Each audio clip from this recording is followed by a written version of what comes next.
The Aluminium-Air battery experiment is one we've done for quite a few years nowadays in different outreach settings. I really love its simplicity in that you take essentially mostly just household materials and you generate a little bit of voltage. And it's a great way to connect to um, aluminium, the huge amount of energy that's needed to make aluminium, talking about redox, talking about electrochemistry, even just talking about free moving charged particles at a junior science level. There's really lots of great context you can use for this experiment. So with this experiment, you just need a few things. You need a little bit of aluminium foil, a bit of paper. We normally use filter paper, but if you could just do with some paper towel. And you need to soak that filter paper or paper towel in a little bit of salt solution. Just some simple table salt, dissolve it in some water, and dunk your bit of paper in, get it wet, and then put it on top of the aluminium foil. On top of that aluminium foil, you're going to make a small little puddle of charcoal. Sometimes you can buy charcoal just in sometimes medical stores nowadays, pharmacies, but you just need to ground it up a little so it's a bit more powdered. Make little mounds, and then it's about half a teaspoon, and then when you're ready, you get these wires. And these are wires that we've made ahead of time, but essentially it's just about a 10 centimeter bit of wire that it's had its sheath cut off a centimetre on either side. So you've got exposed wires on both ends. That's important. So you're going to put the wire with one end sitting inside that charcoal. So that's going to be our connection there.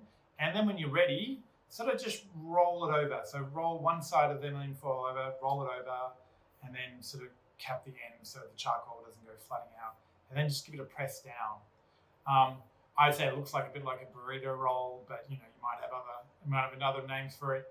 But sort of it looks like you've wrapped it up. So on the inside now you've got the rest of the wire is sticking out. So we've got a wire sticking out, so that's going to be one connection. And on the other connection, we've got our aluminium foil around the outside. And we're ready to go. That's our battery. That's how simple it was. When you're ready to test your battery, you're going to hook up one wire. So get a voltmeter or get a multimeter, get some wires. We use alligator clips. It's probably a bit easier than trying to thread it through a bit of metal. But just for the alligator clips, clip one onto the exposed wire that's coming out from the inside of your Aluminium-Air battery. And then the other wire you can connect to the outside of the aluminium foil.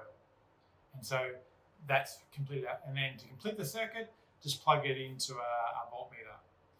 And voila, you would have generated, we see somewhere 0.7, 0.8 at best voltage, just with some household items. Now, there's a lot to unpack here.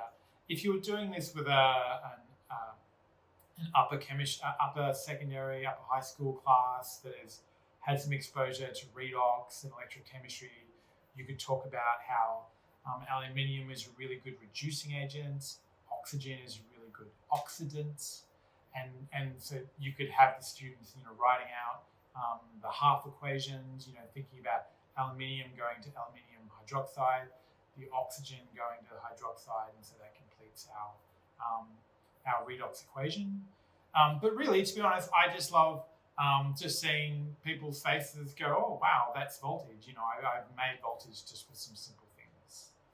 Now, 0.7, 0.8 volts is good, but there's not much current here. Like it's not really, there are free moving charged particles, but it's not going to power much. So sometimes students need a bit of validation that they've actually made energy. One thing you can do is if you had different groups of doing all this, a few groups could come together. You need at least 4, 5 is better. You could put 5 of these in series. So, get all your wires and hook, aluminium foil wire, go it around. I always go with 5, and then you can get a simple LED lights. These LED lights that we have, they're super cheap, and they will light up at about 2.3, 2.4 volts. So, as I said, 4 was enough, but 5 just for checking. You'll see there that you can light up a diode. So it's a bit of a validation for the students that actually they've got enough energy here to do something. Aluminium's story to sustainability is a really important one. A huge amount of energy is used to make aluminium, electrical energy to make aluminium. I live here in Australia. I think at the moment we've only got 2 aluminium smelters left, and they use considerably a large amount of energy. I'm in Victoria. We have 1 smelter here out in Portland, and I think it uses on any given day sort of 8 to 10% of all of the electrical energy generated in Victoria, just in that one place making aluminium. So it really gets you to think about the huge amount of electrical energy that has to go in to aluminium oxide to make aluminium. And so the amount of energy you can get out of aluminium when it reacts with something is really high. Maybe you've heard of the thermite reaction. A thermite reaction with some aluminium and some iron oxide, and that reaction can really violently generate huge amounts of energy. So there's really great ways you can talk about aluminium here, but after all, you can really just connect this to the idea of batteries and battery storage, thinking about energy.